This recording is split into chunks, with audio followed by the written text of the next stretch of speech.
Calcio is Italian for football, or soccer. And to be honest, there are a lot of different names for the beautiful game around the world. And on today's episode, I catch up with Mark Anthony De Francesco, and we chat about how blockchain, crypto, NFTs, and tokenization will likely change the world of sports for fans, players, owners, and, well, anyone tied into the ecosystem of entertainment that is professional sports in the year 2022. Instead of talking about sports in general, we explore these topics through Mark's love for Roma, one of Italy's and Europe's most beloved soccer clubs. And I must say, as a huge fan of soccer and European club football, or Calcio, it was great to connect with Mark and hear his thoughts on how fan tokens and crypto will enhance every superfan's relationship with their club. I also want to say that we had some technical difficulties during the recording, and so halfway through the episode, Mark's microphone changes from his AirPods to that of his phone. Calcio, or soccer, is the world's sport, and so it makes sense that Web3 and crypto, like all new tech before it, play a role in the continuous and iterative evolution that is the beautiful game. I'm Jarrett Carpenter, and this is More Than Blockchain.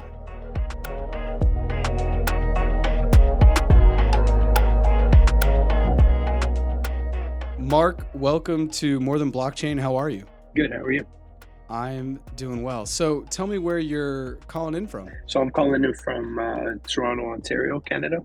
And you're currently in your, I don't want to call it a man cave, your soccer hut. Yeah, the wife calls it a man cave.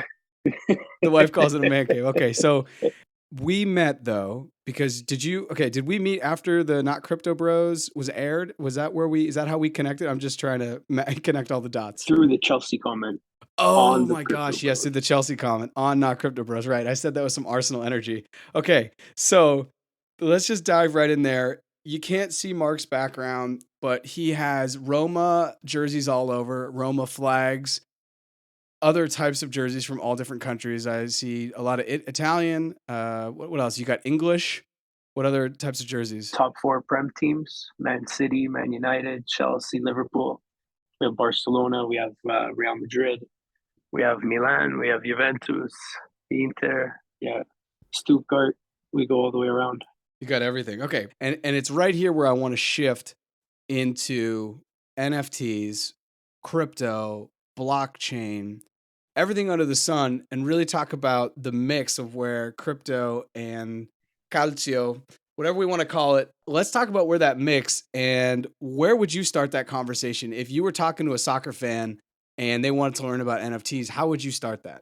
So recently, I think the best thing I've been doing, at least for the people that I know personally that are soccer fans that don't know anything about crypto, is slightly just starting to show them, like, Barcelona recently made a deal with I think it was Socios, 100 mil, and they're definitely using it as an investment purpose. So my friends see it as, Barcelona, them being massive Barcelona fans, you're lacking so much money. Now you see these crypto companies coming in, offering stakes that are almost unheard of. And now you're saying to yourself, well, okay, if we're getting out of debt and we're able to purchase all these players, where is this coming from? So now I have that opportunity to jump in and say, hey, this is the market that I've been talking about to you for the last 10 years. This is where they're getting their money from. And if you see with Socios, like, I actually downloaded the app. I have a couple Roma fan tokens. I'm trying to just recently, so I'm not really familiar with the app, but I'm still trying to get familiar. But you see that they're offering you, as a fan, so many different options that you wouldn't have gotten before. Like, you now have some sort of say. You can offer some opinions. They have, I think there was something about stadiums and tickets. So I think going with something along those lines to at least attract the attention, that would be a good first start. And then when it comes into, like, NFTs, I start with, like, telling them, like, I have, I think, 17, 20, just like artwork and stuff like that. So I'll show them, depending on the NFTs that you have, they have an alternative in behind them. So you can get into, as I said, with the fan tokens, you can get into their apps, different softwares, and all that kind of stuff. I think that's the best way to start, at least. I think that's a really good angle. When I look at, I think, Coin Market Cap, and I was searching the other day, various teams now have cryptocurrencies out there, or I shouldn't say crypto, Fan tokens. tokens, Yeah. fan tokens. Exactly. They're a little bit different. So they have fan tokens, and there's one of the first ones I saw was a PSG token, which is Paris Saint-Germain. So that's a, if anyone's listening, you're not a soccer fan, I'm going to try to explain as we go here, but that's like the premier team out of France. So think of like the Yankees. Think of the top franchise in a country, and that's what PSG is. And PSG now has Lionel Messi, who is the best player in the world, in my opinion, ever. And I was thinking about just putting in $100 into the fan token and saying, you know what? Whatever, we'll see what happens. It would totally be a gamble. And I'm going to throw up the not investment advice. But at the same time, I mean, where do you think these tokens go? If they're offering you an app and they're offering you some sort of say, you're almost getting on the board of directors without being on the board of directors. You have more. It's not just a passion of jerseys on the wall at this point. I feel like I have say. I'm part of it, right? For sure. And that's why I'm excited. I don't know if Chelsea have a token, and I need to check Coin Market Cap again. But when they do, because they're my team, I'm going to put $100, $200, maybe even more. And I'm actually hoping to go over to London in the next couple months. But I really want to check in with the local Chelsea groups and just talk about these things and see like what's going on, see what chatter has been done. Because the thing for me with sports is it's like, Mark, if I say to you, hey, Volvos don't exist anymore, you won't see any Volvos. You're going to go outside and all you're going to see is Volvos. And that's how I feel about cryptocurrency, NFT, blockchain companies, because no matter what sport I'm watching now, there is an ad. It's everywhere. Everywhere. It's not even just soccer. Everywhere. It's not even sports. Like I saw an article, like I was talking to you on that about VeChain that day, and they're saying that now VeChain's sponsoring one of the biggest fashion shows in Italy. So it's past just adoption of their technology into the fashion industry. Now they're even supporting it. They're paying for it. And the fact that cryptocurrency or blockchain companies have enough money to advertise also tells you about, I think, their strength. I think as something really grows and they start to have crazy market share, I mean, for so long, you didn't see Amazon have ads because they maybe didn't need to. And they were building their brand from just providing an amazing service. And now I see Amazon ads all the time. And one of the things I wanted to share was Business Week had put this up on Instagram, and I'll just put it up to the camera there so you can see, but it says crypto companies are spending 2.4 billion on sports sponsorships. And it said crypto companies have committed more than 2.4 billion to sports marketing in the past 18 months, according to data compiled by Bloomberg. And that to me is like, it makes sense because I see it everywhere. I see Algorand everywhere. I see Socios everywhere. I see Crypto.com everywhere. Even I think it was $700 million deal that Crypto.com did with, I think, the Clippers and the Lakers to take what was the Staples Center and turn it into Crypto.com. Yes. I think it was 700 million. That's obviously a huge chunk of that 2.4 billion, but it's one of the biggest sports arenas on the planet, Yep. right? It's where the LA Lakers play. It's where the LA Clippers play. The NBA is one of the biggest brands. And I wanted to actually ask, have you, when it comes to, I think you said you downloaded the Socios app. Have you, on the Socios app, they also have NFTs of players, right? Yes. Have you bought any players? Not yet. No. I'm just starting to get into the tokens. I just took a quick scan of the app. I saw some players on there. It almost looks like your old traditional hockey card, I believe, from what I saw. And yeah, I haven't purchased any players yet, though. And if I do, I'm gonna probably have to save up some coin because I don't think Totti will be cheap. Can you? I think we talked about this when we were messaging pre hopping on the recording today. Can you talk to me about Chili's or Chili's or Chills? I think it's Chili's because I think they are going to be a very, very powerful project moving forward. So I believe Chills is the ones that actually offers the fan tokens. So with them, they're the ones who partner with, we'll say Roma. I saw Barcelona, Juventus, and all those tokens. So that's what they're developing, at least in the soccer world, if I'm not mistaken. And then I'm holding, I think, quite a few of their coins. But other than their connection with the fan tokens, I'm not too invested in. because theirs was one of the ones I saw. It's in my list. I have like a top 20 kind of like altcoins, and Chills is in there. And I'm trying to figure out what my play is with them. I need to learn a little bit more, but if they're kind of like, Ethereum is to NFTs, if Chills is to fan tokens, then that price sees no, and I have to look at the tokenomics, but it has no ceiling, And right? that's the understanding that I'm with, is that they're basically connected the same way. And honestly, there really is no ceiling. Like, I'll be honest, I think I purchased the Roma fan token at 13.50 or like 10, something like that. And they're trading at 5, give or take. So like, I'm in a bit of a loss, but again, it was more of an investment on the love for the team, not rather the increase in money on that one. Yeah, and I think that that's the thing. So when you think about fandom, every single year, a team will put out a new jersey, especially if we're just going to talk about soccer. And every single year, if you are a fan that collects jerseys, you're going to spend the $90 to $100, maybe even more, and get a player, and you're going to buy the jersey. And it's why you have a full man cave full of jerseys. I All the have way a along. all the way around. I have a recording studio with my buddy for the podcast we run, jerseys.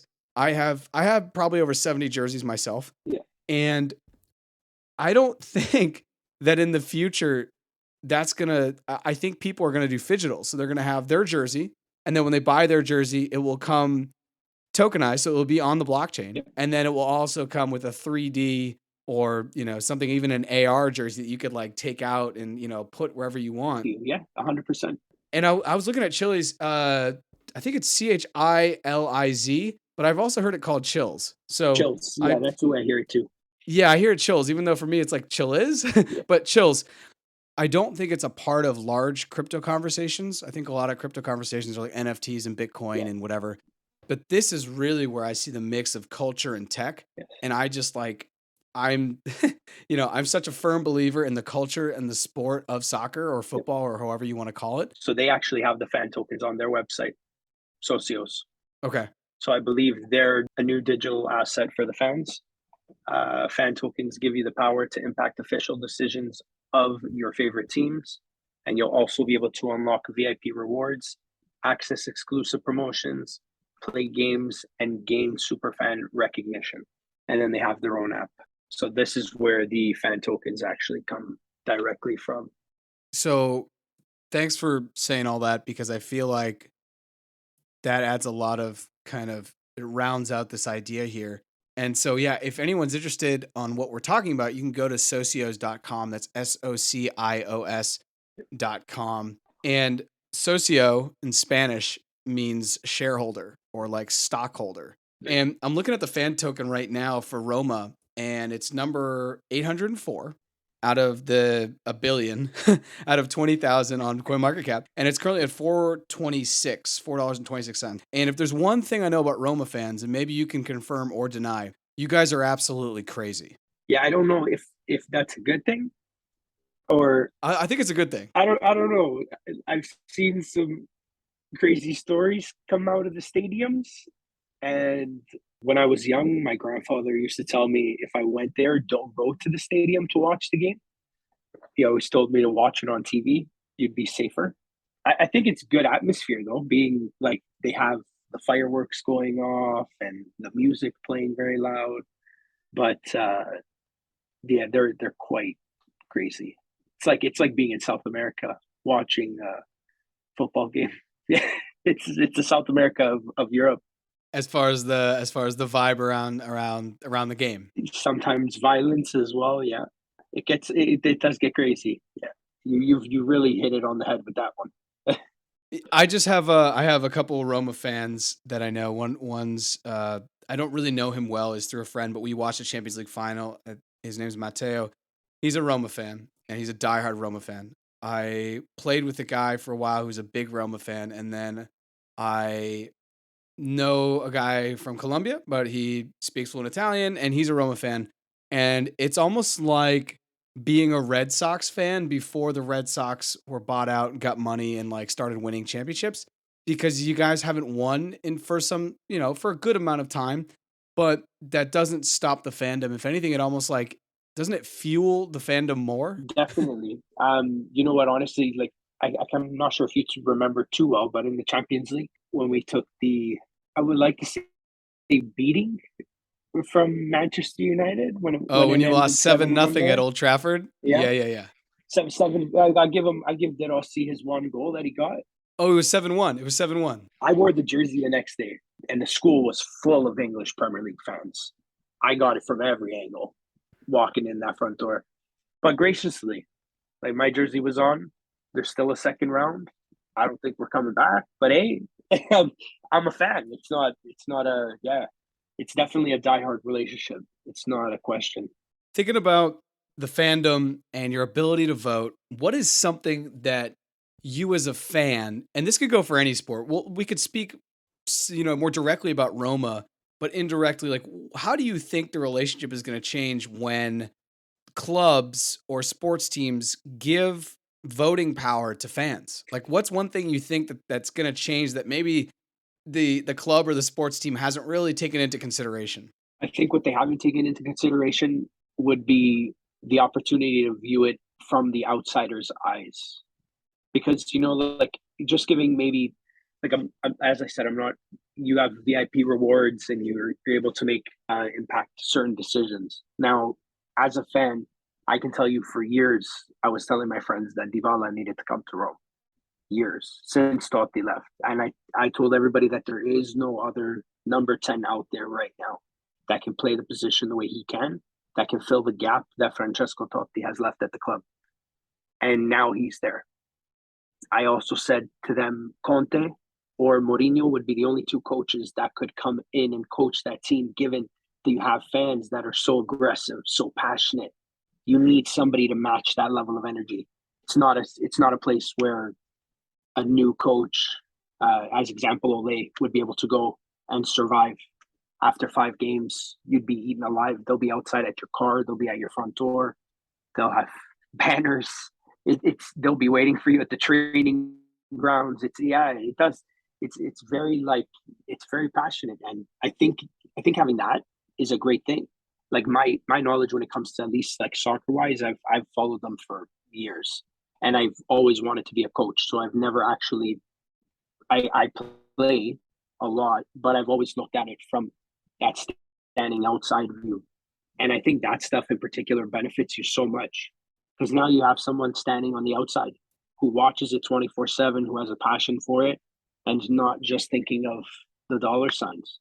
I totally agree. I think having, if I could have the ability to, and any fan, it doesn't matter what sport you follow, it doesn't matter. If you could have the ability to influence who coaches said team and who potentially the players that are transferred in, I think that will just be massive.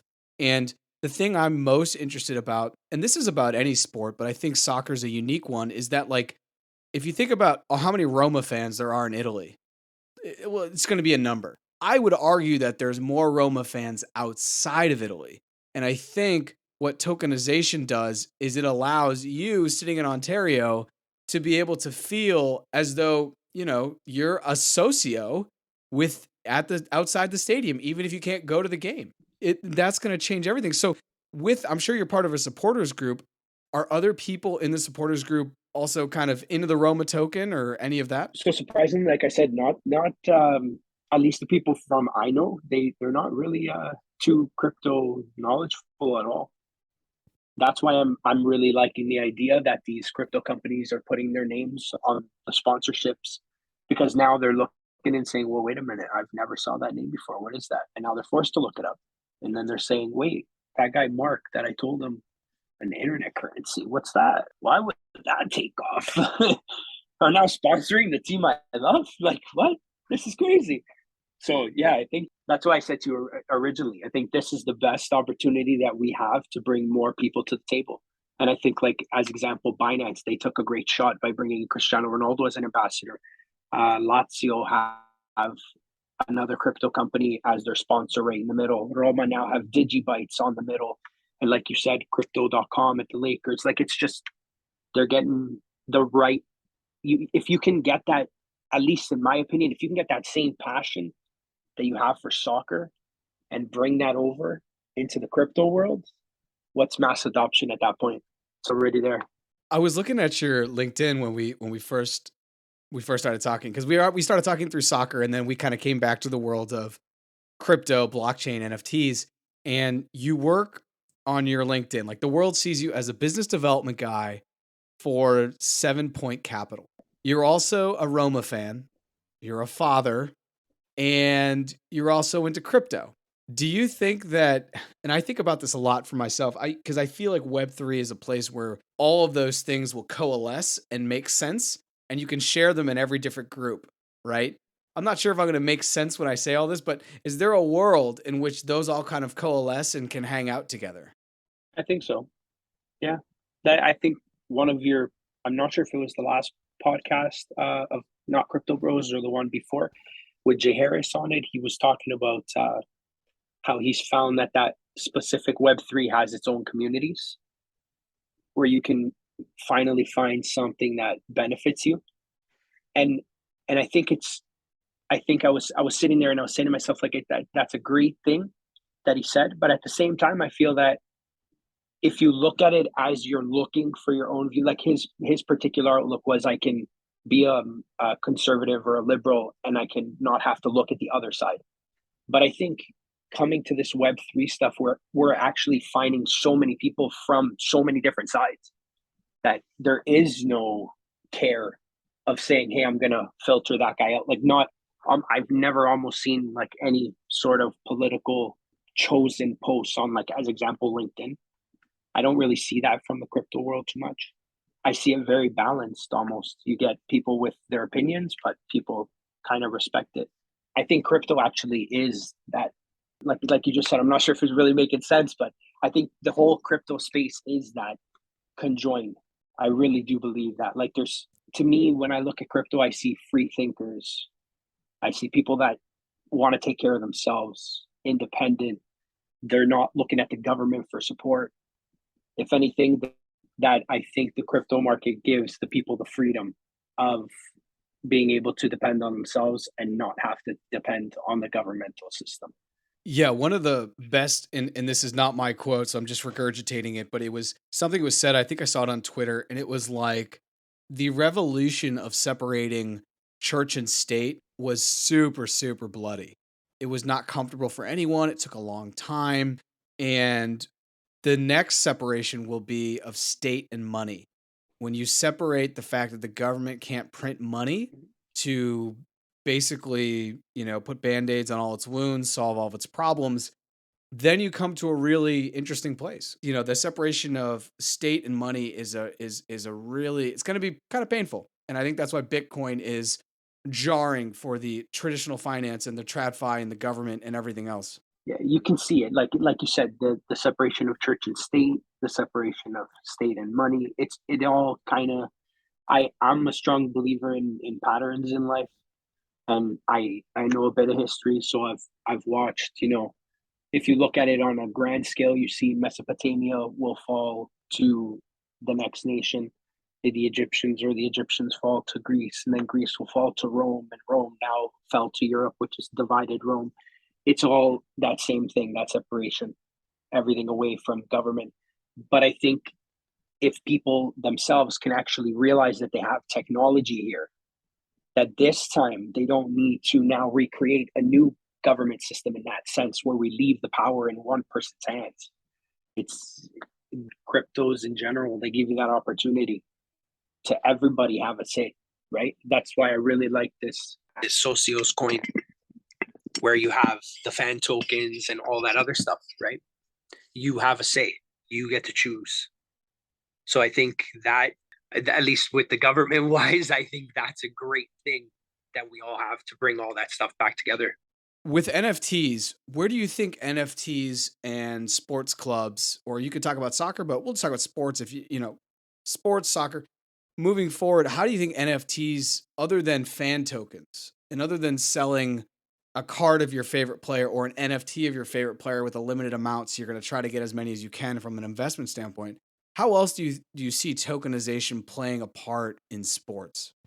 That's a good question. Like, honestly, from a Fans' perspective, I think we're gonna have to wait for more innovation. I don't know how much more you could really do from a fan's perspective, at least, like given that you have control over decisions and you have all that kind of stuff. I think that's utilizing a dream that you wouldn't even think possible right now. But maybe at least on the business side, I can see more opportunity for revenue streams big time. As I said with Barcelona a little earlier, with the $100 million deal that they made, they didn't really do it in this fashion where they wanted to just give them the token and give them basically the rights. They wanted to keep hold of the rights, given that Barcelona are right now in financial troubles. They're trying to make as much money as possible. So I think they utilized it way better than most clubs, given that they were able to keep some of their rights to them and get income from the company. So I think based on that wise, like income wise, you're going to be able to find way more revenues. The technologies itself helping like switch your traditional, I guess, pen and papers or Excel spreadsheets onto the blockchain. That stuff will also benefit them way more as you see like you're now, I'm guess, spending a little less money based on having so many people working for you. And now you can kind of like it kind of doesn't really benefit as people will slightly push away from working and technology will kind of take over because it makes it a lot easier. But I think that's where you see like big benefits, given that the soccer industry itself in particular, they where do they really find their funds from other than transfer fees and jerseys, ticket sales, and ticket sales if you own the stadium. Like Roma doesn't get ticket sales, it goes back to the city. The Stadio Olimpico is owned by Rome. Lazio, they both play out of the same stadium. So you get jersey sales and what transfer fees. So I think this crypto brings in the tokenization brings in so much more cash that these industries didn't get to see before. How long do you think it takes for full adoption of the fan token? And what I mean is you go to a game and 90% of people around you have the fan token just like they already have the jersey on. You know what I mean? Honestly, given that they were able to get Cristiano Ronaldo on Binance and to get a capital city team like Rome and Lazio and Inter and all these other teams to put crypto companies on, I don't think we're that far. Maybe not. Maybe within the next 5 to 10, maybe a little close, but I think yeah, within 10 years, maybe. Hey, who? Like I said, you know what? Being honest with you, to ever see a Roma jersey have a crypto company, like I've been following crypto for 10 years, and I regret not purchasing it when I was told about it back then. But hey, now I'm looking at the jerseys and they have it. Like it's like, is this real life? Are we really here? Are we getting there? We're there, that close, a couple steps away. I think. I think we're probably, I think by the 2026 World Cup, we'll be in full swing. This World Cup, there'll be some crypto stuff, there'll be some AR things, there'll be some NFTs. But I think by the 2026 World Cup, when it actually comes to Canada, the United States, and Mexico, I think we'll be coming out of a bull market. I think more and more companies are going to continue to invest. This 2.4 billion that's been put in over the last 18 months Yep. will probably look closer to 20 billion. It will probably, that's an increase by 800%. I don't think that that's unreasonable, seeing as how all the companies like Coinbase, Binance will have a lot more liquidity after the next bull run. When do you think a player will be bought? And this is in any sport. Like we're talking about soccer here, but will be bought or traded, or because players are already being paid in Bitcoin. But when do you think there will be a trade using crypto? Given that they're getting there with the sponsorships, and I think that they like business people, once you see money, money's money. You're going to do whatever you have to do. And I think given that these crypto companies are starting to make sponsorship deals and that kind of stuff, I think you're going to start to see an influx of maybe soccer teams holding crypto coins and then maybe utilizing that as saying, hey, Juventus, I'm West Ham, so I'm not financially in the same position you guys are. But since I got a sponsorship from these 3 crypto companies, I was paid in coins, and maybe there's an opportunity you're willing to take half of these coins maybe as part, and then do some cash as well. So you kind of get a balance. You're being paid, but now you also have these holdings where you can kind of hold on to it, and within 2 years, maybe a year, maybe not even that long, you see a big increase. And I think that would actually benefit too, because hey, given the fact that you can hold these coins, if you're West Ham and now you're paying or getting paid in crypto, and at the time that crypto is worth $1, now that coin is worth $20, you just tripled the sale price of that player. You just made me think of something really crazy. So what if Juventus, or who's it's bad I don't know this, I just don't know a lot about Serie A. Who's your like enemy in the Serie A? Juventus. Okay, Juventus. Lazio What happens would be the blood enemy of Rome. Yeah. Okay, Roma. Okay, so Lazio, Juventus. What would happen if the followers of Lazio and Juve bought up all the AS Roma coins? What's to stop them from doing that? There's nothing, right? You know what? I've never actually thought of that.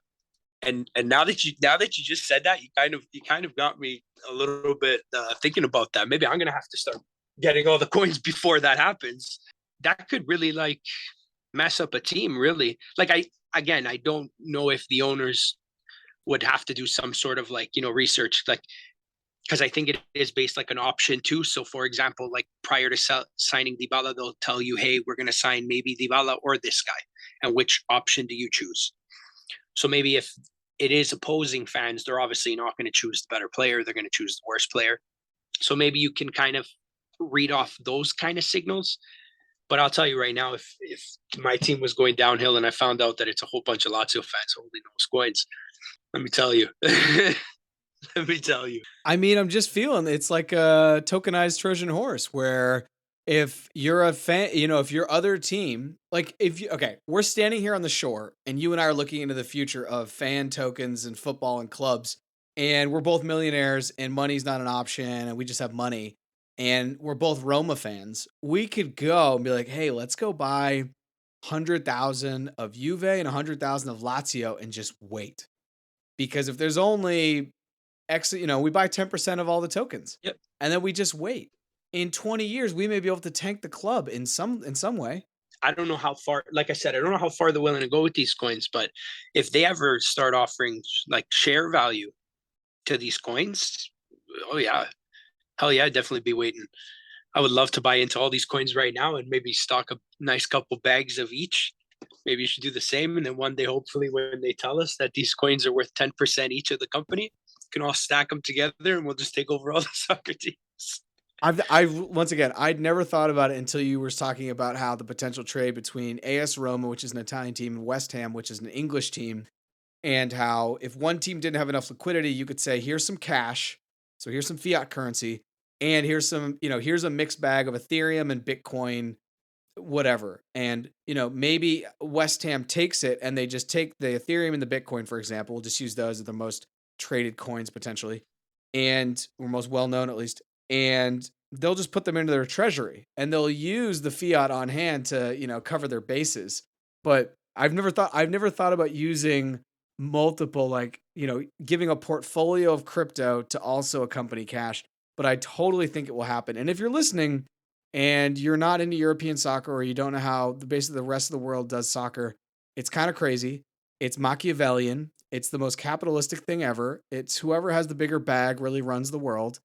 And there is no salary caps. That idea really doesn't exist. It's not like in the US where you may go over your salary cap. No. If your team brings in enough money through ticket sales, as you're saying, transfer fees, selling their brand, whatever it is, however they decide to make money, selling NFTs, then they can buy more players. And as you can probably imagine, it creates a very unequal system where there's about 20 teams that kind of run the world when it comes to the football or soccer.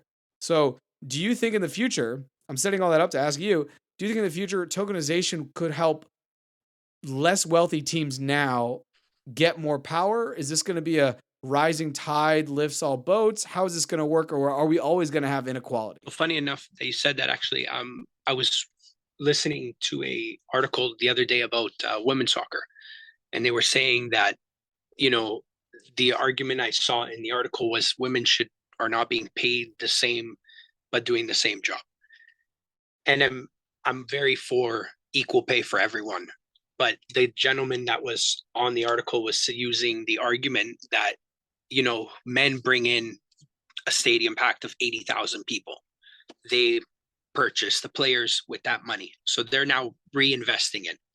He goes, when you don't have the fan base in that particular, we'll say in women's soccer, you're not generating the same amount of money to be able to purchase bigger name players or bigger stadiums or higher salaries.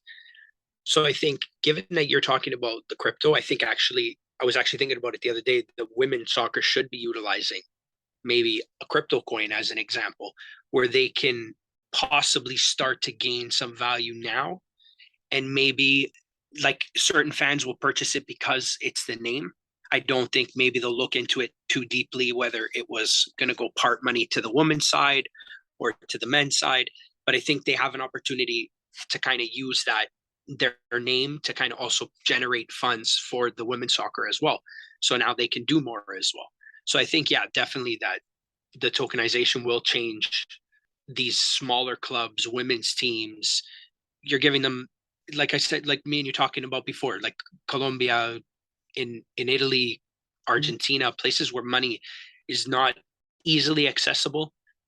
Bitcoin, Ethereum is making it easily accessible. So why not look at it from a one person point of view and blow it to a massive business point of view? I love what you've said about women's soccer and them utilizing tokenization, because I think in the next 10 to 15 years, women's soccer in North America, women's soccer globally is just going to continue to ascend. Oh, yeah. The football that the women are playing in Barcelona, they had like an unbeaten run that was ungodly. The U.S. women's team, England just won the Euro, and I think they sold out Wembley. It was 93,000. It was the most people watching soccer in 2022, regardless of gender. Yep. And on the if you look at basketball here in North America, the WNBA is selling out arenas, and I only think it's going to continue.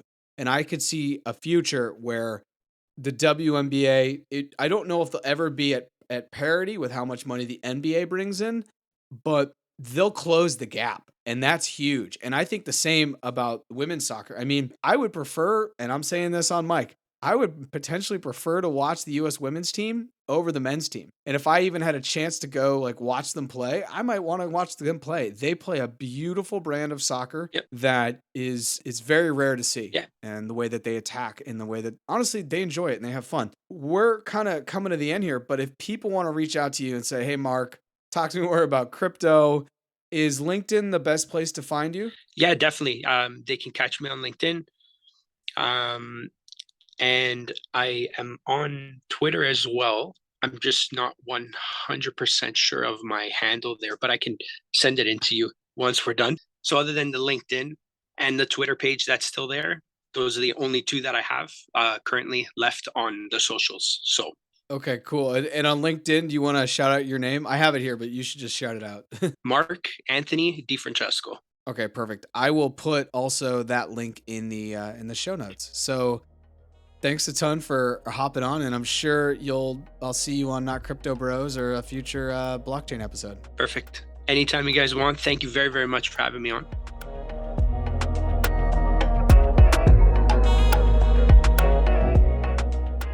Thanks for listening to this episode, and be sure to follow Mark on LinkedIn and Twitter. I've left both the links in this episode's show notes. As always, please follow us on social media at More Than Blockchain, and subscribe to the pod wherever you listen to podcasts. If you found value in this episode, please drop the link to a friend, family member, or colleague. Thanks again for listening, and I'll see you next time.